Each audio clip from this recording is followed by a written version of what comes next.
بسم الله الرحمن الرحيم الحمد لله رب العالمين والصلاة والسلام على أشرف الأنبياء والمرسلين نبينا محمد وعلى آله وصحبه أجمعين وأشهد أن لا إله إلا الله وحده لا شريك له وأشهد أن محمدا عبده ورسوله أما بعد. Louvado seja Allah, Senhor dos Universos. Que a paz e os elogios de Allah estejam sobre o mais nobre de todos os profetas e mensageiros, o nosso profeta Muhammad, sobre a sua família e os seus companheiros. E testemunho que não existe nenhuma divindade com o direito de ser adorada, exceto Allah, o único, sem parceiros. E testemunho que Muhammad é o seu servo e mensageiro. Bem-vindos a todos nesta série de aulas de fiqh, de jurisprudência, aulas baseadas neste livro intitulado Durusun fil Fiqh wal Hadith. Na aula de hoje iremos, bi'idhnillahi ta'ala, abordar as condições da oração. Shurutu sihhati as-salah. As condições da oração. A fim que a oração seja correta, há certas e determinadas condições que têm de estar obrigatoriamente reunidas antes de a iniciarmos. Antes de iniciarmos a oração, há certas e determinadas condições que têm de estar obrigatoriamente reunidas. Essas condições são 9. Há 9 condições. Isto é, a oração tem 9 condições. Essas condições são as seguintes.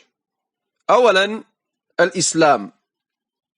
Em primeiro lugar, a primeira dessas condições é o Islão. Pois a adoração não é aceita do descrente. E a oração é uma adoração. Thaniyan, al-Aql. O intelecto. A segunda condição é o intelecto, o juízo. Isto é, de possuir todo o seu intelecto, o seu juízo. Pois o louco, que não possui o intelecto, que não possui o juízo, não lhe é exigido qualquer que seja a adoração. E isto até que recupere o seu intelecto. Thalithan, at-tamyiz. A terceira condição é a distinção. A distinção, que é o facto de distinguir, de diferenciar entre as coisas. Então aquele que não distingue entre as coisas, como é o caso das crianças, por exemplo, não é obrigatório para eles qualquer que seja a obrigação. E isto até que distinguem. Rabi'an, an-niyya. A quarta condição é a intenção. Que é a determinação e a decisão de fazer uma determinada coisa. E o seu lugar é no coração e não na língua. O lugar da intenção é no coração e não na língua. Isto é, não é pronunciada com a língua. Pois não nos foi transmitido que o mensageiro de Allah, sallallahu alaihi wa ala alihi wa sallam, tenha pronunciado a intenção de qualquer que seja a adoração. Não foi transmitido que o mensageiro de Allah, sallallahu alaihi wa sallam, tenha pronunciado a intenção de qualquer que seja a adoração com a sua língua. Como também não foi transmitido dos seus companheiros, os Sahaba, radiyallahu anhum, nem de a'immatu salaf, dos líderes dos salaf, rahmatullahi alayhim. Então estas 4 primeiras condições, estão presentes em todas as adorações. As 4 condições que mencionamos, que é al-Islam, o Islão, al-aql, o intelecto, a tamyiz, a distinção, o an-niyya, e a intenção, estas 4 condições estão presentes em todos os actos de adoração. Estas 4 condições são condições em todos os actos de adoração. Passamos agora às condições que estão relacionadas diretamente com a oração. Vamos abordar agora, bi'idhnillah, as condições que estão de maneira direta relacionadas com a oração. O autor diz: at-taharatu min al-hadath. A 5ª condição é a purificação do estado de impureza. At-taharatu min al-hadath. A purificação do estado de impureza. Isto é, o facto de fazer al-wudu. Isto é, o facto de fazer, por exemplo, al-wudu. A pessoa que não tem as abluções tem de fazer as abluções para poder fazer a oração. Então, a purificação do estado de impureza é uma condição da oração. E a evidência لحديث أبي هريرة رضي الله عنه لا تقبل صلاة أحدكم إذا أحدث حتى يتوضأ متفق عليه. Consoante um hadith narrado por Abu Huraira radiyallahu anhu, no qual o mensageiro de Allah sallallahu alayhi wa ala alihi wa sallam disse: a oração daquele dentre vós que se encontra em estado de impureza não será aceite até que faça as abluções. A oração daquele dentre vós que se encontra em estado de impureza não será aceite até que faça as abluções. Este hadith é muttafaqun alayhi. Então aquele, por exemplo, que urinou, não lhe é permitido de fazer a oração sem fazer as suas abluções. Quer dizer, a condição para que possa fazer a oração é que faça as abluções. E as abluções foram detalhadas em aulas anteriores.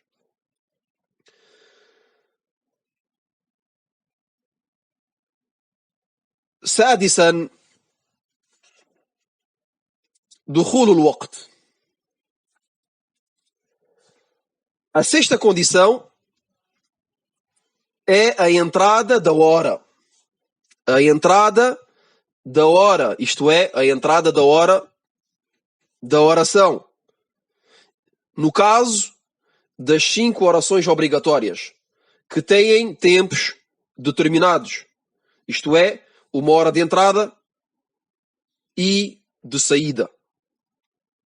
A entrada da hora é uma condição nas 5 orações obrigatórias que têm tempos determinados, que têm uma hora de entrada e uma hora de saída. E a evidência é a palavra de Allah subhanahu wa ta'ala: Inna as-salata kanat 'ala al-mu'minin kitaban mawquta. Allah subhanahu wa ta'ala diz, consoante o sentido do versículo número 103 de Surat An-Nisa: veramente a oração é para os crentes uma prescrição em tempos determinados. Veramente a oração é para os crentes uma prescrição em tempos determinados. سابعا ستر العورة. A 7ª condição é o facto de cobrir a aura. Cobrir a aura. E a aura são as partes do corpo que não devem ser expostas. A aura são as partes do corpo que não devem ser expostas. Então, cobrir a aura é o facto de cobrir as partes do corpo que não devem ser expostas. E o autor diz, e o limite da aura do homem, é do umbigo até ao joelho. Como disse o mensageiro de Allah, sallallahu alayhi wa ala alihi wa sallam, logo que passou por um dos seus companheiros chamado Jarhad, que tinha as suas coxas descobertas, então o mensageiro de Allah, sallallahu alayhi wa sallam, lhe disse: cobre as tuas coxas, pois a coxa faz parte da aura. Então o autor nos diz que o limite da aura para o homem, estamos a falar do homem, sexo masculino, é entre o umbigo e o joelho. Entre o umbigo e o joelho. Então, o que está entre o umbigo e o joelho tem de ser obrigatoriamente coberto. Esta é a delimitação da aura do homem. Este hadith que foi mencionado foi relatado por Malik, Ahmad, Abu Dawood, At-Tirmidhi, Ad-Darimi, e foi autenticado por Al-Albani e foi citado também por Al-Bukhari de maneira suspensa no seu livro autêntico. Esta é a delimitação que é considerada como condição da oração. Esta é a delimitação que é considerada como condição, que é entre o umbigo e o joelho. Mas é importante de acrescentar,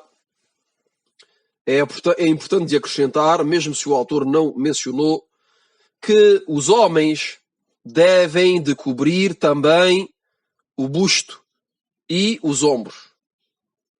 É importante de acrescentar que os homens devem de cobrir também o busto e os ombros durante a oração. E é importante de sublinhar, estamos a falar durante a oração, pois fora da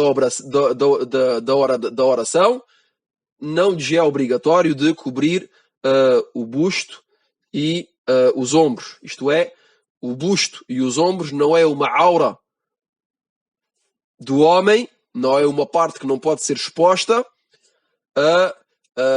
de maneira exterior à oração.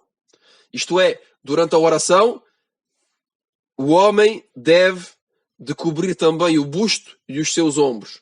Mas logo que não está a fazer a oração, é-lhe permitido de mostrar o busto e os ombros. Então, repito, é importante de acrescentar, mesmo se o autor não mencionou este ponto, que os homens devem de cobrir também o busto e os ombros durante a oração, e isto consoante a palavra do mensageiro de Allah, sallallahu alayhi wa sallam,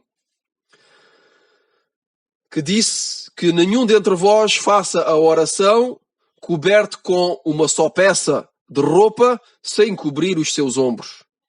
Que nenhum dentre vós faça a oração coberto de uma só peça de roupa sem cobrir os ombros.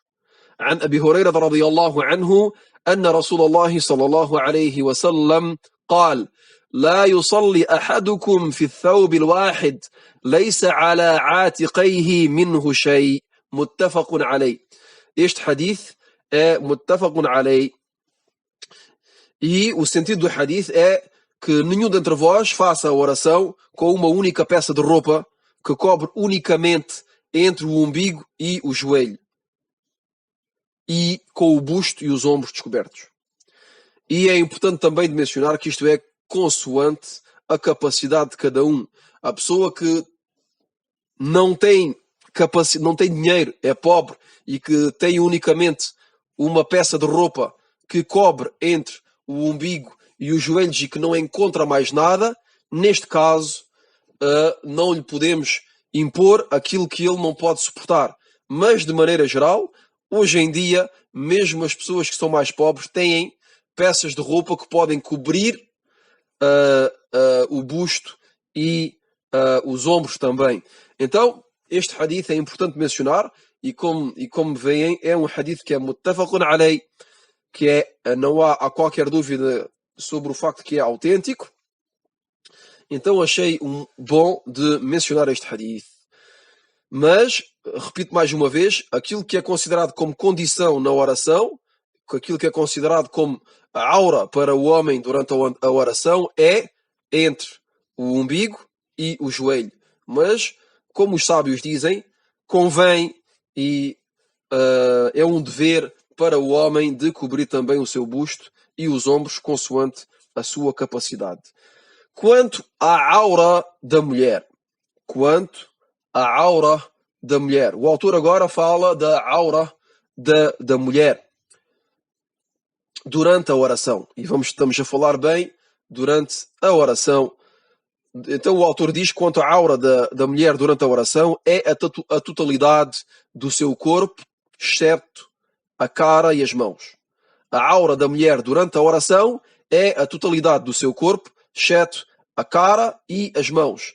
E é importante de sublinhar que os pés também fazem parte da aura. Então a mulher, quando faz a oração, deve cobrir também os seus pés. A única coisa que pode ser exposta durante a oração por uma mulher é a sua cara e também as suas mãos. Quanto ao resto do corpo, tem de ser coberto.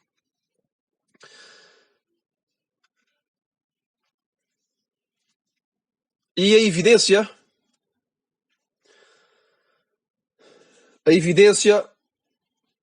é a palavra do mensageiro de Allah sallallahu alaihi wasallam: لا يقبل الله صلاة حائض إلا بخمار.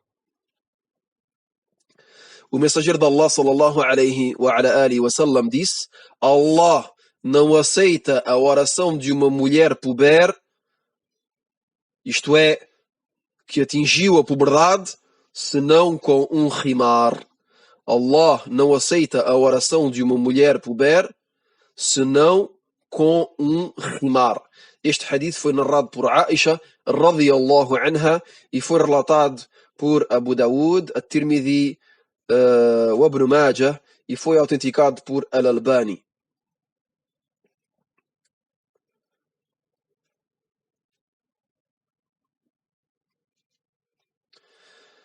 ثامنا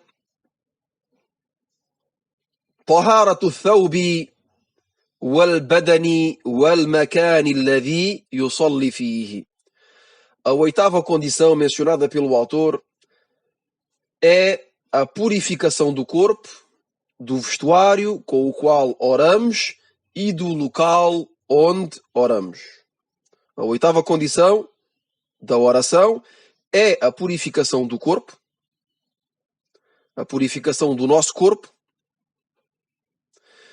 do nosso vestuário, isto é, o vestuário com o qual vamos fazer a oração, e também do local no qual vamos orar.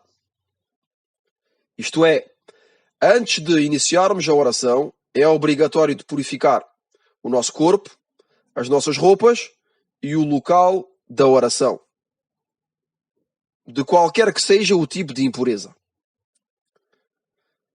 E aqui não se trata das abluções, não se trata de al-wudu, mas das impurezas visíveis. Estamos a falar daquilo que é considerado como uma impureza, uma coisa impura, que é visível.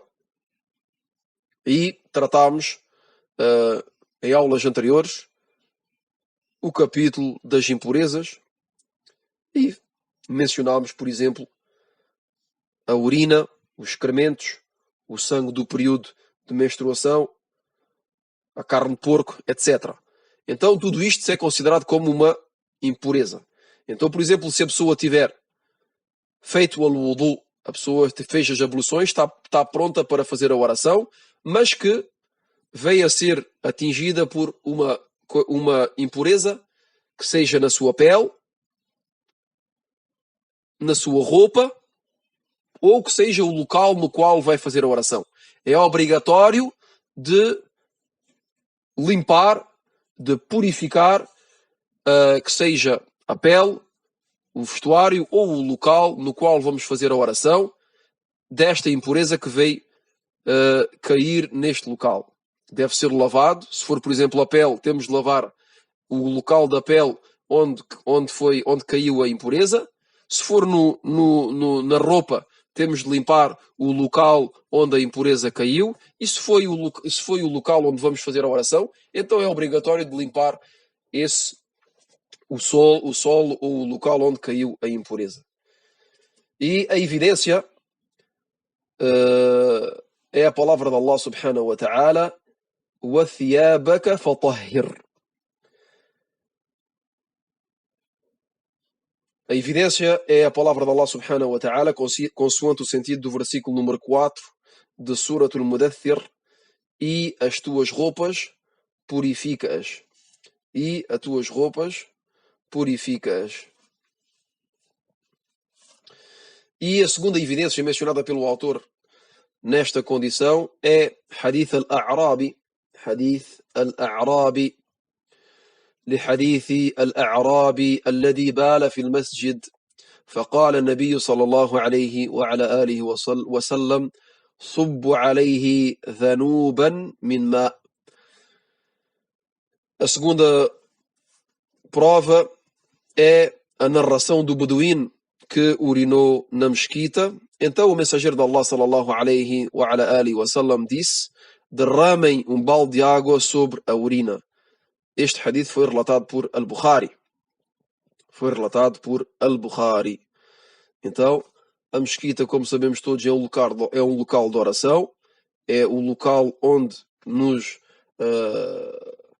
fazemos a oração. Então, esta pessoa que urinou na mesquita, a urina, como sabemos, é uma impureza. Então, o mensageiro de Allah sallallahu alaihi wasallam ordenou de derramar sobre o local, a parte que foi atingida pela urina, derramar um balde de água a fim de purificar essa zona.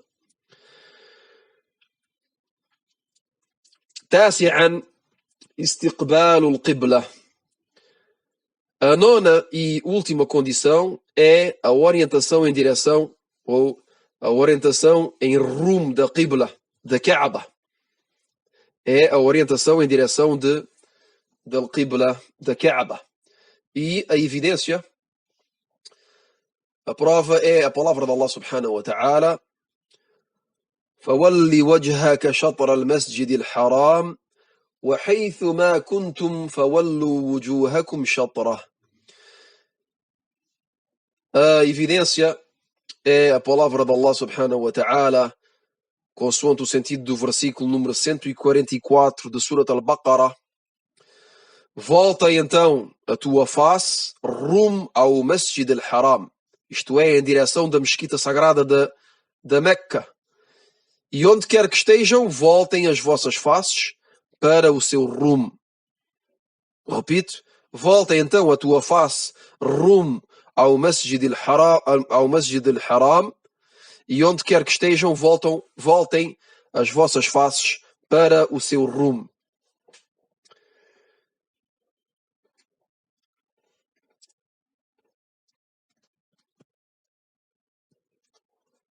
E depois o autor diz: e isto é para aquele que tem a capacidade de tomar a direção da Qibla. Pois aquele que se encontra na incapacidade de tomar a sua direção, de tomar o seu rumo, isto é, o rumo da Qibla, por uma razão válida, então a sua oração será correta. O autor nos diz que esta condição, que é de tomar a direção da Qibla, é para aquele que tem a capacidade de tomar o rumo da Qibla. Pois aquele que se encontra na incapacidade de tomar o seu rumo por uma razão válida, então a sua oração será correta. Como, por exemplo, o caso do doente A pessoa que está doente e que está na incapacidade de se mexer. Depois o autor diz, e aquele que vê, que avista a Kaaba, e aquele que vê, que avista a Kaaba com os seus olhos, é-lhe obrigatório de orar exatamente na sua direção, com precisão. Aqui estamos a falar, obviamente, daquele que está dentro do Masjid al-Haram, que vê a Kaaba. Aquele que vê a Kaaba é obrigatório para ele de se dirigir exatamente em direção de al-Kaaba, com precisão. Quanto àquele que não a vê, que não avista a Kaaba, então é-lhe suficiente de tomar o seu rumo, de tomar a sua direção. E para terminar, o autor diz quais são as situações ou os casos nos quais não é obrigatório de tomar a direção da Qibla durante a oração. O autor, para terminar, nos lança uma pergunta a fim de nos dar a resposta. Nos diz quais são as situações ou os casos nos quais não é obrigatório de tomar a direção da Qibla durante a oração. E vimos que o facto de nos dirigirmos em direção da Qibla é uma condição da oração. Mas esta condição perde o seu efeito, isto é, desaparece, em certas e determinadas situações. E o autor nos deu aqui alguns exemplos. O autor nos deu exatamente 3 exemplos nos quais esta condição perde o seu efeito, desaparece. O primeiro destes casos, o autor nos diz fi salat al-khawf, na oração do medo, que é a oração do combate. A oração do medo, salat al-khawf, é a oração do combate. Isto é, durante o combate. Como disse Allah subhanahu wa ta'ala, فَإِنْ خِفْتُمْ فَرِجَالًا أَوْ رُكْبَانًا. Allah subhanahu wa ta'ala disse, consoante o sentido do versículo, mas se temerem um inimigo, então orem andando ou montados. Mas se temerem um inimigo, então orem andando ou montados. وقال ابن عمر رضي الله عنهما مستقبل القبلة أو غير مستقبلها رواه البخاري. E Ibn Umar radiyallahu anhuma disse que o sentido deste versículo é que seja em direção da Qibla ou não. Quer dizer, logo que temem o inimigo, façam a vossa oração em direção da Qibla ou não. Façam a vossa oração em direção da Qibla ou não. Como relatou Al-Bukhari. Isto é, aquele que está a combater o inimigo em contacto direto, quer dizer que está a combater, está em combate diretamente com o inimigo, com o seu inimigo, esta pessoa pode orar andando ou montado. Esta pessoa que está a combater o seu inimigo diretamente pode fazer a oração a andar, andando ou montado. Que esteja em direção da Qibla ou não. Pode fazer andando ou pode fazer montado. Isto é, montado sobre o seu meio de transporte, como é o caso, ou como era sobretudo o caso dos combates que poderiam às vezes, e que eram, logo estavam montados a cavalo, por exemplo. Então aquele que está montado sobre o seu veículo, ou que está montado sobre o seu cavalo e que está em combate, é-lhe permitido fazer a oração sobre o seu cavalo, em direção da Qibla ou não. Da mesma forma, aquele que está a combater a pé, é-lhe permitido de fazer a oração em direção da Al-Qibla ou não. Este é o senso, o sentido disto, do que foi dito. ثانيا, o segundo caso onde esta condição perde o seu efeito, o autor diz صلاة النافلة للراكب. صلاة النافلة للراكب. O segundo caso é na oração adicional daquele que está a viajar. A oração adicional daquele que está montado, podemos dizer, no seu meio de transporte. صلاة النافلة للراكب.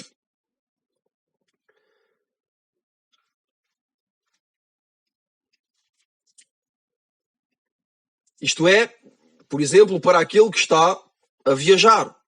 Aquele que está a viajar e que está montado sobre o seu meio de transporte, que seja um animal ou que seja um veículo,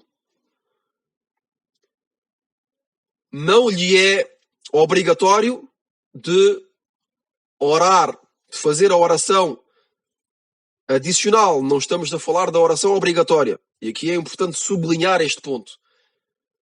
Dissemos na oração adicional. Não é a oração obrigatória, porque a oração obrigatória, mesmo para aquele que está a viajar ou que está montado no seu veículo, esta pessoa tem obrigatoriamente de se dirigir em direção de Al-Qibla. É uma condição para ele. Aqui estamos a falar daquele que está a viajar e que vai fazer uma oração que é adicional, que não é obrigatória. Então, não lhe é obrigatório de se dirigir em direção de Al-Qibla. Este é o sentido da palavra do autor. E o autor diz, pois, a sua Qibla, a sua direção, é para a qual se dirige o seu meio de transporte. Isto é, a Qibla daquele que está a fazer a oração adicional montado sobre um meio de transporte, que seja um animal ou um veículo, a sua Qibla é a direção na qual se está a dirigir. É a direção para o qual se está a dirigir o seu meio de transporte. E o autor diz que é recomendável para tal pessoa de se dirigir em direção de Al-Kaaba, de Al-Qibla, no momento de fazer Takbiratul Ihram, logo que proclama a grandeza de Allah, logo que diz Allahu Akbar, isto é, logo no início da oração, isto é, para entrar na oração, é recomendável,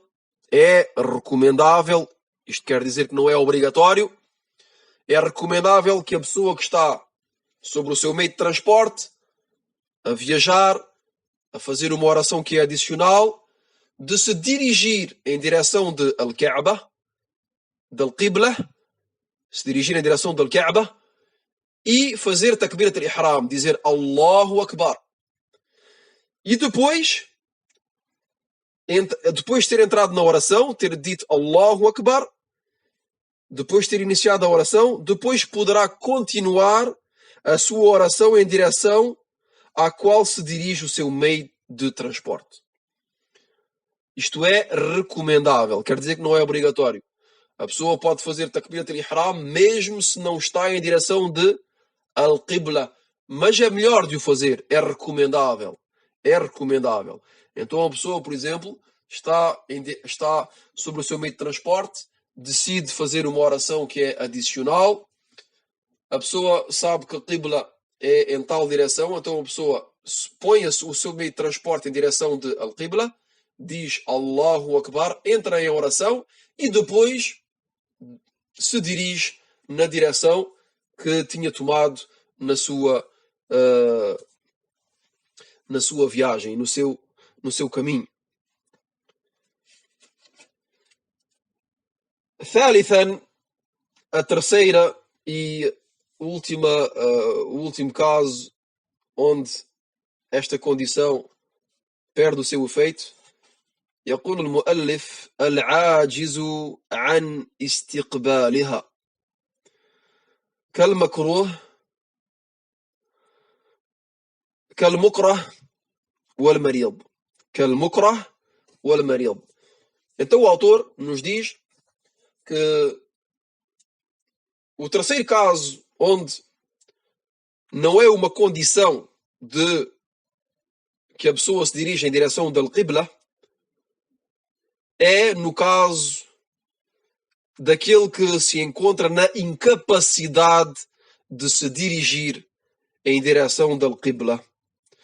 Como, por exemplo, o caso do doente. Como, por exemplo, o caso do doente ou daquele que se encontra numa situação onde lhe impedem de se dirigir em direção de Al-Qibla durante a sua oração. Esta pessoa não tem a capacidade, não se pode dirigir em direção de Al-Qibla por diversas razões. Então, este terceiro caso é para aquele que se encontra na incapacidade de se dirigir em direção da Al-Kaaba, como, por exemplo, o doente, que não se pode mexer, ou aquele que está, por exemplo, amarrado. Podemos dar um exemplo, aquele que se encontra amarrado, aquele que foi amarrado e que não se pode dirigir, não tem a capacidade de se dirigir. Então esta pessoa faz a oração na situação que se encontra. Não tem escolha. E a evidência mencionada pelo autor é a palavra de Allah subhanahu wa ta'ala: La yukallifu Allahu nafsan illa wus'aha. E também a palavra de Allah subhanahu wa ta'ala: Fattaqullaha mastata'tum. As duas evidências, a primeira é a palavra de Allah subhanahu wa ta'ala, consoante o sentido do versículo 286 da Surat Al-Baqarah. Allah subhanahu wa ta'ala diz: Allah não impõe a uma alma senão aquilo que é da sua capacidade. E a segunda evidência é o versículo número 16 de Surat At-Taghabun. Allah subhanahu wa ta'ala diz, consoante o sentido deste versículo: então temam Allah tanto quanto podem. Então temam Allah tanto quanto podem.